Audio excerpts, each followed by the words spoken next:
Olá, seja bem-vindo ao canal Anarco-Transhumanismo Brasil. Esse vídeo vai ser uma recomendação de leitura do livro de Enrico Malatesta chamado Anarquia. Esse livro é curto, é mais um panfleto escrito por ele na época, e que explica muito bem o significado de anarquismo na política.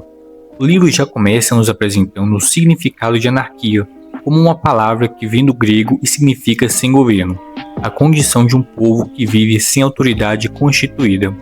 Ele reconhece que antes dessa palavra começar a ser usada em contexto político, ela sempre teve uma conotação negativa, sendo usada muitas vezes como significado de desordem e confusão, e que até hoje os opositores políticos do anarquismo, com interesses em distorcer a verdade, utilizam ela com essa conotação. Agora, se dissemos que a anarquia é sociedade sem governo, o que seria governo?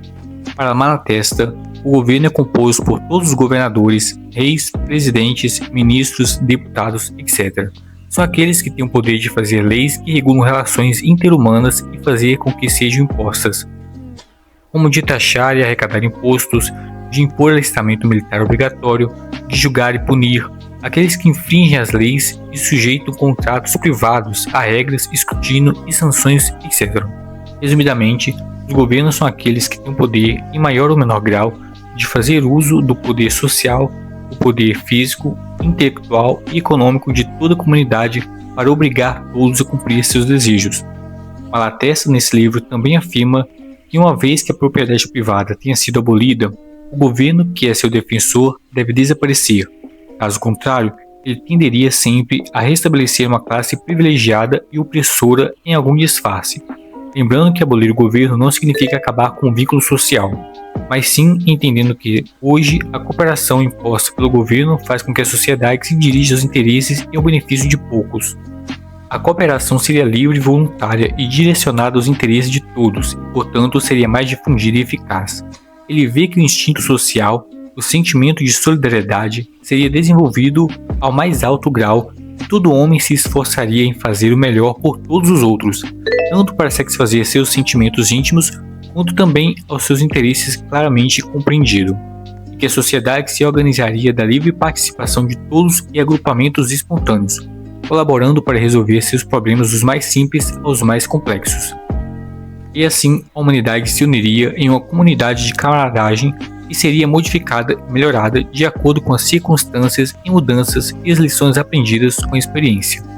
Ele entende das dificuldades das pessoas entenderem isso. Isso se deve ao fato de que o governo oprime todos aqueles os quais não servem ao seu propósito ou são hostis. As pessoas acostumadas com o governo atribuem toda a energia, inteligência e tudo o que é feito na sociedade é carregado graças ao governo. O proprietário de terra, o qual apossou-se da terra, ganha outros a trabalhar para seu lucro, deixando o trabalhador com o mínimo necessário para que então ele consiga irá continuar a trabalhar. E o trabalhador escravizado imagina que ele não conseguiria viver sem o mestre, como se o último tivesse criado a terra e as forças da natureza. Malatesta entende que o verdadeiro ser é o homem, o indivíduo e a sociedade, o coletivo, Estado ou governo, o qual diz representá-lo, e que os pensamentos individuais se tornam coletivos a partir do momento que são aceitados por vários indivíduos.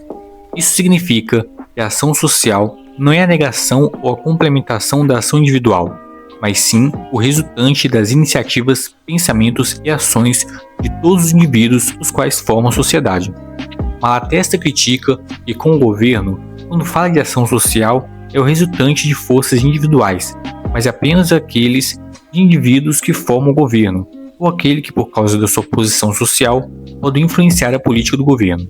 Malatesta questiona sobre a eficácia das leis punitivistas e estão preocupadas com ocorrências excepcionais e incomuns. Ele escreve que as estatísticas mostram que o número de crimes é dificilmente afetado por medidas repressivas, enquanto drasticamente muda com mudanças em condições econômicas e na atitude da opinião pública.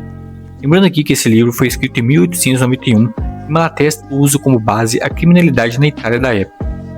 Olhando assim, muitos imaginariam o anarquismo como uma forma perfeita da sociedade humana, mas Malatesta diz que não podemos dar um pulo direto ao desconhecido. Ao ser questionado sobre como a sociedade se organizaria, vem uma série de perguntas, muitas delas interessantes, exemplo como: de que forma a produção seria organizada, até ainda haveria grandes cidades? Malatesta escreve que nós não somos mais profetas que qualquer outra pessoa, e se nós afirmássemos sermos capazes de dar uma solução oficial para todos os problemas que surgirão no curso da vida diária da futura sociedade, então o que nós queremos dizer ao falar da abolição do governo seria curioso a dizer no mínimo, pois estaríamos nos declarando o governo e estaríamos a prescrever como fazem os legisladores religiosos, um código universal para as presentes e futuras gerações. Seria tão bom quanto não ter o risco ou prisões como as quais impor nossas Bíblias. A humanidade seria livre para rir de nós e das nossas pretensões com impunidade. A anarquia em comum com o socialismo tem na sua base seu ponto de saída, o ambiente essencial, igualdade de concessões, sem ponto de venda e solidariedade e liberdade é seu método. Não é perfeição, não é o ideal absoluto, o qual, como horizonte, recua-se tão rápido quanto nós alcançamos, mas é o caminho para todo o progresso e melhora para o benefício de todos. Aí você já deve ter se questionado, como assim anarquismo e socialismo? Sim, anarquismo é uma ideologia socialista e o Malatesta segue a vertente anarco-comunista ou também conhecida como socialismo libertário. Sim, socialismo libertário. O termo libertário foi criado pelo também anarco-comunista e anarquista francês Joseph Déjacque na década de 1850, para diferenciar do socialismo autoritário. Malatesta nesse livro não nega que as pessoas influenciam umas às outras, e destruir a autoridade e abolir o governo não significa reduzir a humanidade a ser uma massa de átomos desvinculados e inertes, até porque isso seria uma impossibilidade. Porém, se fosse possível, resultaria na destruição de qualquer forma de sociedade e o fim da humanidade. Por fim, entendemos que anarquismo não é desordem e caos, mas sim uma organização social sem autoridade coercitivas impostas, e que temos que continuar lutando por essa sociedade até o fim, pois se nós formos derrotados, nosso trabalho nunca terá sido inútil. Quanto maior a nossa determinação para alcançarmos a implementação do nosso programa na íntegra, menos propriedade e menos governo haverá na nossa nova sociedade. E nós teremos performado uma tarefa digna, pois, depois de tudo, o progresso humano é medido pela extensão do poder do governo e propriedade privada forem reduzidos. E se hoje nós cairmos sem ceder, nós podemos ter certeza da vitória de amanhã. Se você assistiu o vídeo até aqui, eu agradeço e peço que se inscreva no canal e ative o sininho das notificações. Lembrando que eu vou deixar o link desse livro para você poder ler na íntegra no primeiro comentário fixado e também na descrição do vídeo. Assista também esse vídeo que está aparecendo na tela, onde eu explico o que é ser um libertário e qual é a origem do termo. Fico por aqui e até a próxima.